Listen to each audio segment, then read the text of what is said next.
আসসালামু আলাইকুম। আমি ডাক্তার শিল্পী আক্তার, চর্ম ও যৌন রোগ বিশেষজ্ঞ কনসালটেন্ট হিসেবে আছি মোহাম্মদ আলী হসপিটালে বগুড়ার, এবং চেম্বার করছি ইবনে সিনাই জলশ্রীতলার এলিট লেজার সেন্টারেও। আমি আজকে যে বিষয় নিয়ে কথা বলবো যে শীতে ত্বকের কী ধরনের পরিবর্তন হয়, আমরা এই পরিবর্তনগুলোকে কিভাবে কমাতে পারি সেই বিষয়ে কিছু পরামর্শ দিব।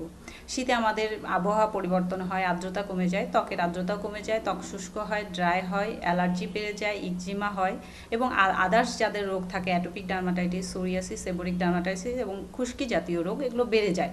সুতরাং এই সময় আমাদের ময়শ্চারাইজারটা খুব ভালোভাবে ব্যবহার করতে হবে। গোসলের পর এবং ঘুমানোর আগে আমরা যদি ভালো ময়শ্চারাইজার ব্যবহার করি তাহলে ত্বকের আর্দ্রতা ধরে রাখা যাবে, এবং ত্বকের আর্দ্রতা ধরে রাখার জন্য প্রচুর পানি খেতে হবে।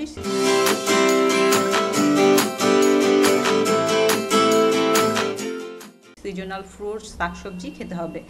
এছাড়াও ত্বকের যেহেতু এই সময় রোদের প্রকোপতা বেড়ে যায়, রোদের কারণে ফটো এজিং, সান ট্যান, সান ড্যামেজ, ম্যাস্তা এগুলো বেড়ে যায়। সুতরাং আমরা যেন রোদে বেশিক্ষণ না দাঁড়াই এবং রোদে বের হওয়ার আগে সানস্ক্রিন ব্যবহার করি, এই জিনিসটা আমরা খেয়াল রাখবো।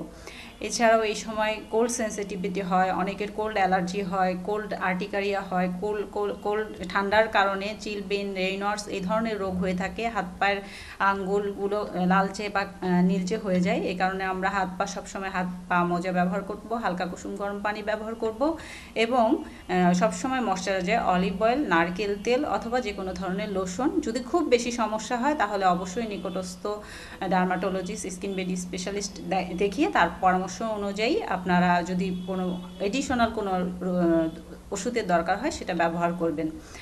আর এই মুহূর্তে আমি যেটা বলতে চাই একটাই, যে বেশি বেশি ত্বকের ময়শ্চারাইজার ধরে রাখার জন্য বেশি বেশি লোশন, অলিভ অয়েল, নারকেল তেল যেটাই পারেন গোসলের পর ব্যবহার করবেন। হালকা কুসুম গরম পানি যদি যাদের কোল্ড অ্যালার্জি আছে তারা ব্যবহার করবেন।